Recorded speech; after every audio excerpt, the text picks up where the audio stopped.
Então, agradeço novamente, né? Não sei se vocês têm como reduzir ali o áudio. Agradeço novamente, então, pelo convite.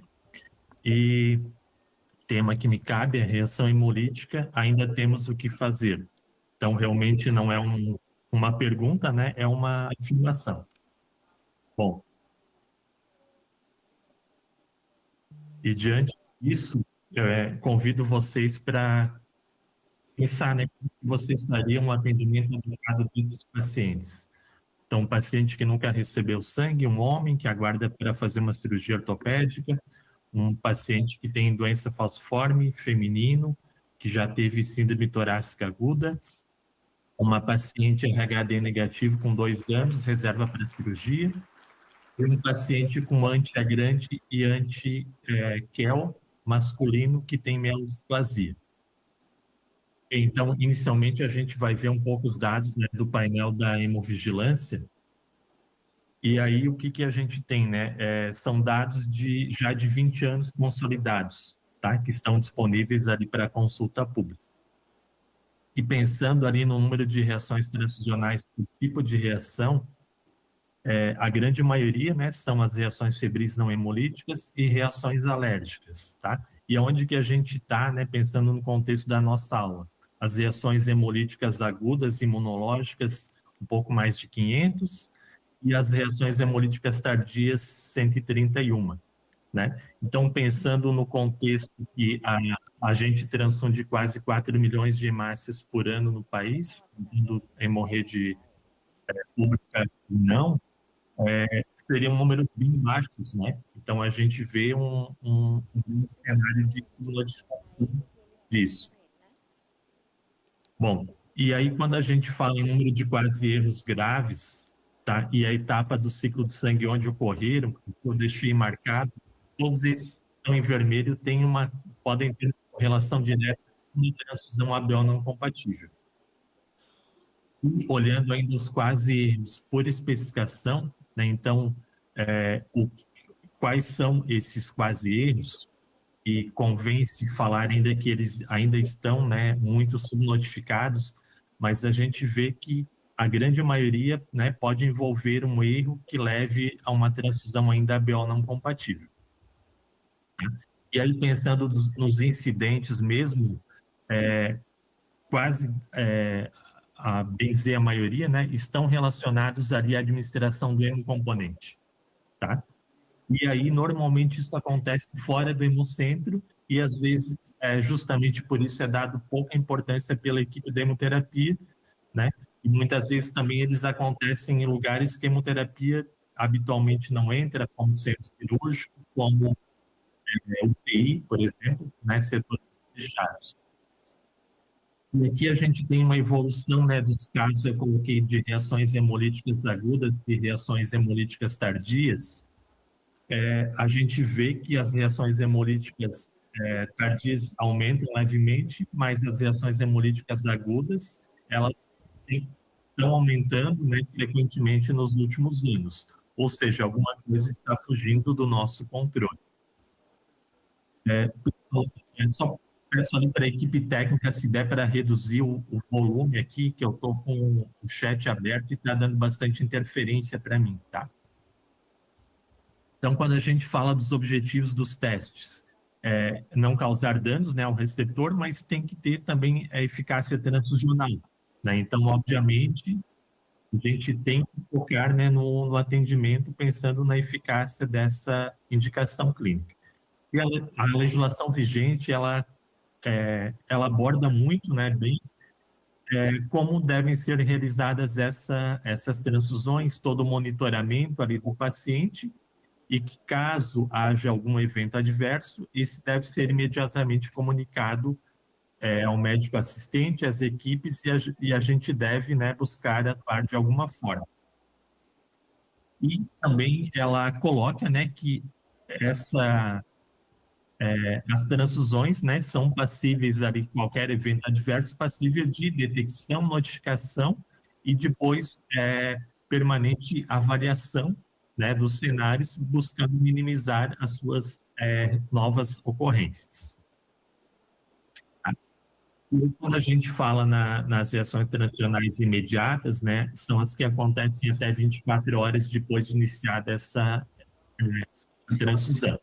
Em caso de alguma reação transfusional, né, tem um roteiro já na legislação mínima, né, das condutas que a gente tem que fazer muito rapidamente, lembrando que se for uma reação hemolítica aguda, né, é um evento sentinela e ações rápidas têm que ser desencadeadas.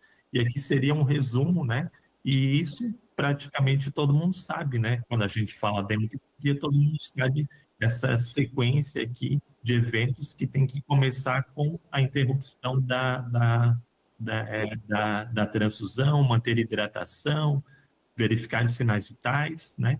Mas o objetivo rápido é fazer o diagnóstico, né, do que está acontecendo. Então, no caso de suspeita de hemólise, devem ser coletadas novas amostras e feitas uma relação dos testes básicos, né? Então, repetição e inclusão de testes como teste de Cummins direto, inspeção visual das amostras, tá? Bem, e a grande maioria, né, das ocorrências de reações agudas imunológicas ainda está associada às transfusões ABO não compatíveis. Como o Dr. Luiz falou, assim como o TACO também, elas são praticamente totalmente evitáveis, mas como vocês viram ali, ao menos nas notificações, elas ainda estão ocorrendo com uma frequência bastante alta, tá? Contando, né, essa possibilidade de evitá-las. E sinais e sintomas, né, eles também são bem característicos, não vou entrar em todos, mas são os que a gente pode observar e deve observar basicamente ali no início, né? Então, fundamental acompanhar aqueles 10 primeiros minutos, mas lembrando que podem ocorrer, né, depois desse tempo também. Então, monitoramento constante é fundamental.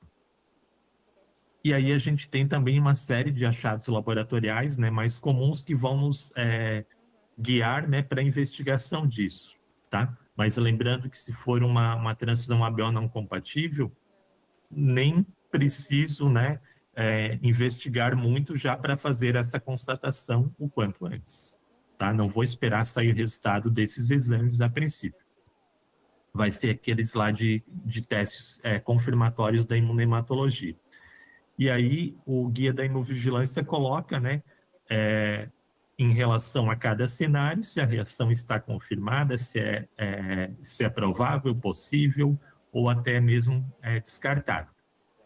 E aí, quando a gente fala das transfusões ABO não idênticas, basicamente, por exemplo, nesse cenário, um receptor B, né, que vai receber, ele poderia receber, né, hemácias não sendo B, né, OA e AB, e plasma e plaqueta OA e AB.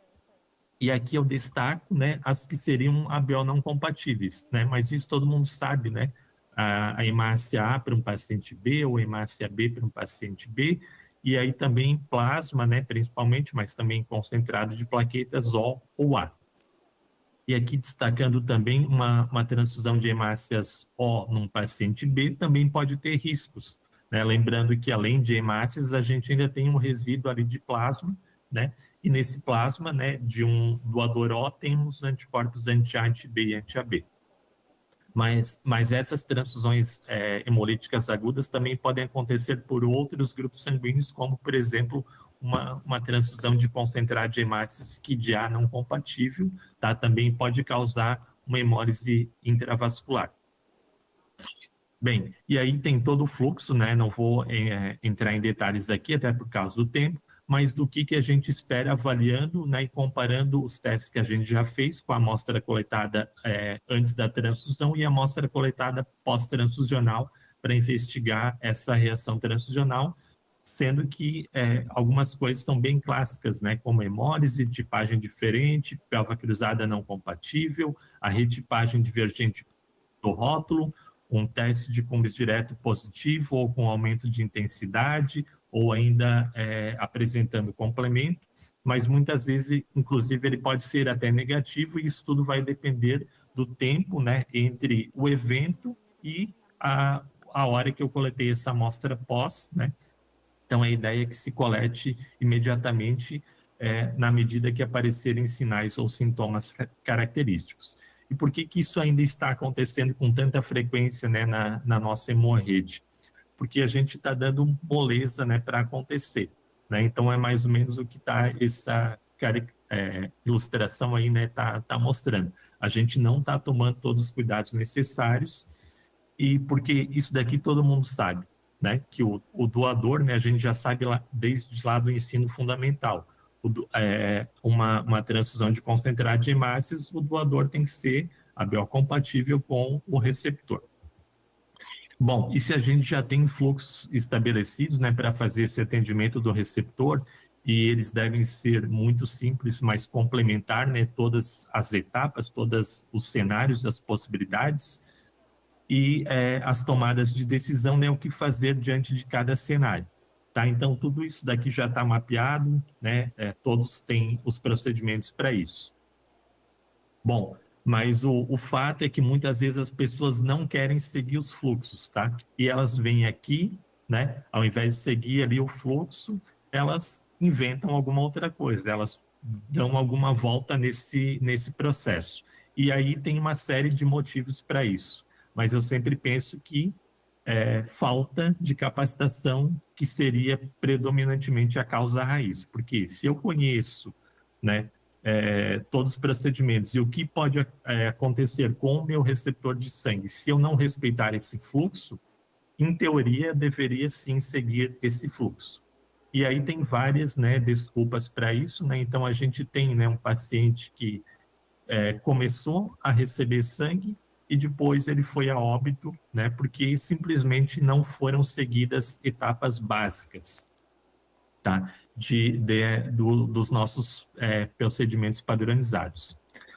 E aí, muitas vezes, a desculpa, né, se perguntarem para a pessoa, ela pode dizer, mas estava chovendo lá fora, tá? Como se isso fosse justificar, né, essa decisão, né, que ela tomou de pular alguma etapa ou de não seguir, né, à risca tal etapa. E aí o que me deixa mais preocupado, né, com isso? A gente pode ter um cenário, né, que é uma ilustração, essa xícara pode cair. Se vocês observarem, tem café ali dentro, né? O café está quente e ele pode cair, pode ter consequências com isso, tá? E aí, muitas vezes, o que as pessoas estão fazendo? Então, eu vou lá, faço um registro, né? Vou investigar lá o que aconteceu. Opa, para essa xícara não cair, eu vou ampliar essa bancada, né? Coloco uma emenda ali e, em teoria, agora ela não cai mais, tá? E até poderia colocar ela um pouco mais do lado, mas ela ainda está sujeita a cair, né? E o ideal é fazer isso daqui, tá? É afastá-la realmente, né, para que ninguém possa bater e aí causar o dano, tá? Mas muitas vezes a gente não chega nisso, porque a gente não chega na causa raiz do fato, né, do que levou àquela reação transfusional. E aí tem várias dinâmicas, né, perguntando os porquês, espinha de peixe, tem vários fluxos, né, que a gente pode usar para chegar na causa raiz. E aí, chegando na causa raiz, né, de fato, então, conhecendo a causa, a gente vai ter que buscar soluções em conjunto, tá, para minimizar esses danos. E quando a gente fala em reação hemolítica tardia, aí vocês viram, né, a gente teve só 131 notificadas em 20 anos na hemorrede nacional. E aqui daí tem um conjunto ali, né, de condições, né, para que a gente possa caracterizá-la, mas eu sempre lembro, tá, que além, né, desse cenário, ainda a gente, né, pode ter algum outro dado. E o diagnóstico diferencial dela é com aluminização, tá? Então, quando eu não consigo comprovar que teve hemólise, aí eu posso notificar como aluminização. Mas, de qualquer forma, eu tenho que investigar adequadamente, né, para que eu possa, sim, classificá-la ou não, né? E também tem o tipo da correlação, né? Então, desde confirmado, né, como provável, possível, improvável, inconclusiva ou descartada. Então, descartada, espera-se que eu classifique nela como descartada quando eu fiz toda a investigação adequada. E também a gente tem os fluxos, né, e os cenários padronizados, né, de como normalmente ela acontece. Então, uma PAI que não foi detectada, uma prova cruzada que era não compatível em AGH na amostra pós, um TAD que agora é positivo, e se a gente for comparar com o anterior, poderia ser negativo, lembrando que não é um teste de rotina, é onde a gente elui o anticorpo em questão normalmente, tá? E aí, quais são os testes, né, que a gente pode usar para detectar anticorpos irregulares com significado clínico, né? Então, são praticamente todos, né, ali que a gente faz no dia a dia, exceto às vezes TAD e ELUAT, mas prova reversa, prova cruzada, PAI. E se a gente colocar aqui em ordem de importância para detectar os anticorpos, né, a gente começa da PAI, tá? E como que a gente está conduzindo ali a PAI no nosso dia a dia, tá? Então, anticorpos de significado clínico são os que podem causar eventos adversos, né, seja numa transfusão, transplante, né, de componentes sanguíneos, ou ainda a doença hemolítica do feto e do recém-nascido. Então, vão ser caracterizados pela redução da sobrevida das hemácias em circulação. E aí a gente também, né, na literatura, tem, né, os que normalmente têm significado clínico, os que às vezes têm, os que têm se reagirem em alguma fase determinada ali, fases de Cummings, e os que normalmente não têm. Lembrando que a aluminização ela vem de diversos fatores relacionados tanto ao doador como ao receptor, diretamente às hemácias e aos hemocomponentes. Ou seja, né, dada a nossa diversidade genética e fenotípica, ali são quase 400 antígenos de grupo sanguíneo já caracterizados, a gente não vai acabar, né, com a aluminização. A gente pode sim reduzir, mas não vai de fato acabar. E quem que está mais sujeito, né, quais as populações que estão mais sujeitas? Principalmente as populações que têm, né, pessoas com hemoglobinopatias, tá? Algumas desordens inflamatórias também, distúrbios mieloides, transplantes. Então, a gente, né, pode caracterizar esses pacientes e fazer alguma coisa diferente. Então, qual que é o nosso melhor reagente para detectar anticorpos irregulares? Será que é esse daqui com várias células em dose simples, né? Por exemplo, aqui RH, KID-A não tem dose dupla, só dose simples, tá? E assim vai para outras, não tem DIEGUA. Ou será que eu poderia estar usando esse reagente ali de baixo, número 2, ou ainda melhor, em alguns casos, né? Por exemplo, usar reagentes com a PAI estendida, talvez modificar técnicas também, mesclar tubo, gel, usar potencializadores de reação diferentes, né? Ou será que eu devo necessariamente atender todos da mesma forma? Acredito que não. E aí a legislação já fala, né, de situações que é aconselhável que a gente fenotipe o paciente, mas não adianta eu fenotipar o paciente se depois eu não consigo utilizar esse dado, né? Mas são pacientes que estão em regime ou poderão entrar em regime de transfusão regular, né? E aqui tem o objetivo tanto de identificar possíveis anticorpos, mas também depois de evitar a aluminização, né, contra os principais antígenos, pelo menos, né? Os que são mais imunogênicos. E para isso a gente tem que usar protocolos, né, específicos, e nenhum é tão bom quanto o que a gente vai desenvolver lá no meu local, né, de serviço, usando os dados de aluminização dos meus pacientes. Tá? Então, realmente checar, né, o que eu estou fazendo lá no dia a dia, analisar os dados e buscar checar os protocolos. E considerando todas essas etapas aqui, a gente pode atuar muito, né, nessas primeiras etapas para evitar a aluminização, já partindo da decisão se o paciente deve ou não receber sangue, né? Mas depois disso, toda a checagem de histórico, a realização dos testes e a seleção adequada dos hemocomponentes. Bem, e aí, se o receptor já está aluminizado, normalmente ele tem um risco elevado de formação de novos anticorpos, risco de reação transicional hemolítica, risco de doença hemolítica do feto e do recém-nascido, tá? Então, a gente tem que tomar, né, fornecer orientações para ele, tá? E aqui é um exemplo que a gente usa lá no hospital universitário.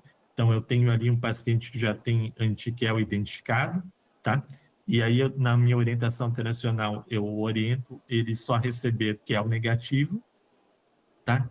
E aí eu vou evitar, né, uma reação transicional hemolítica e também, de preferência, ser grande negativo, tá? Pensando em evitar uma nova aluminização, tá? E eu lembro que isso ainda é uma dificuldade porque a gente não tem o sistema nacional, né, de receptores aluminizados, o que pode dificultar bastante, né, que esse histórico se mantenha e vá realmente ser útil se o paciente for internado em outra instituição, internado ou atendido. Que eu quero colocar para vocês bem rapidamente um caso, tá? Paciente, 49 anos, masculino, tem mielodisplasia, está com hemoglobina de 6,1 e foram solicitados 2 concentrados de hemácia em caráter de rotina. Foram feitos testes de tipagem sanguínea, ele é A positivo e a PAI foi positiva e as provas cruzadas compatíveis. Bem, e aí será que isso está bom? Tá? Então vamos verificar. Então, compatíveis como, né? A princípio eu não identifiquei quais são esses anticorpos, né? Então é a primeira coisa que eu devo fazer. E quando eu fiz a identificação de anticorpos, apareceu lá anticorpos quentes de especificidade antiquel. E normalmente o antiquel tem significado clínico, tá? Então, e aí? A princípio eu teria que selecionar então hemocomponentes de preferência, né, também A positivo, da mesma tipagem dele, e QEL negativo, tá? Então, aí, confirmando ali no rótulo, né, que as bolsas são QEL negativo. Mas e o histórico? Né? Se ele já está aluminizado, será que ele não recebeu sangue recente? Tá? E aqui a gente foi ver que ele recebeu 2 concentrados de hemácias há 20 dias, tá? E um desses concentrados de hemácia, aqui vocês conseguem ver, é QEL positivo, tá? E aí a gente verificou lá, né, no rótulo da bolsa, né, no caso no registro, no histórico do doador, que realmente era QEL positivo. Então, necessariamente, eu tenho que investigar indícios de hemólise, registrar essa reação transfusional, né? Então, fazer a investigação adequada, avaliar adequadamente o paciente, porque ele pode estar apresentando, né, sinais clínicos de hemólise, fornecer orientações transfusionais para ele, investigar causas e adotar ações preventivas para que eu reduza, né, a formação de novos anticorpos, tanto para ele como para o resto da minha população. Então, para que eu consiga, né, investigar adequadamente, né, porque lá a gente viu, né, muita subnotificação, então lá para a vigilância sanitária, a gente tem que aumentar a estocagem desses segmentos que a gente compatibiliza, né, que ficam ali em estoque. Eu tenho que também aumentar o tempo de estocagem das amostras que eu uso para os testes, tá? Porque pela legislação o tempo, né, mínimo ali são 72 horas. Tem que avaliar o paciente, solicitar teste para investigação de hemólise, investigar corretamente o histórico, né? Então, ver ativamente esse histórico, não só na minha instituição, mas conversar com o paciente, ver se ele já não recebeu sangue, se teve gestação, e vários outros procedimentos, né, que a gente pode caracterizar como necessários e devem ser implementados na nossa rotina. Então, aí tem várias formas, né, de se evitar a formação de anticorpos, e aí já, né, tendo o paciente anticorpos formados, também de mitigar, né, esses riscos, né, para quem já tem anticorpos, né? Então, sabidamente eu devo atuar com isso. E aqui, já estou quase finalizando, quando a gente fala, então, desses objetivos dos testes, a gente tem que pensar em incluir mais um, tá? Que é investigar também reações transfusionais. Então, quando a gente está atendendo esse paciente, mesmo que não haja nenhuma suspeita clínica ali evidenciada pelo médico, que o paciente pode ter recebido sangue, pode estar tendo uma reação transfusional, ativamente a gente pode fazer isso também na hemoterapia, buscando fazer os testes adequados. Então, realmente, acredito, né, que a pergunta não deveria, né, atender da mesma forma todos esses pacientes com características diferentes. Eu devo ter protocolos específicos para cada necessidade, né? E aí, qual que é a nossa ideia? É continuar escondendo dados, né? Então, subnotificando, a gente tem menos dados para fazer o gerenciamento correto e também pensando, né, em mudar protocolos, a gente tem menos subsídios, porque se a gente for ver, uma coisa que quase não acontece, se aconteceu, que pena que aconteceu, né? Então, esses dados ainda, ou a falta de dados vão continuar nos surpreendendo, né, no dia a dia, ou realmente a gente vai mudar os protocolos para voltar, né, a atenção direta ao paciente, né, ao receptor de sangue. Então, pessoal, agradeço, tá, pela paciência de vocês, novamente, né, pelo convite da organização, e depois eu fico à disposição para perguntas, comentários. Muito obrigado.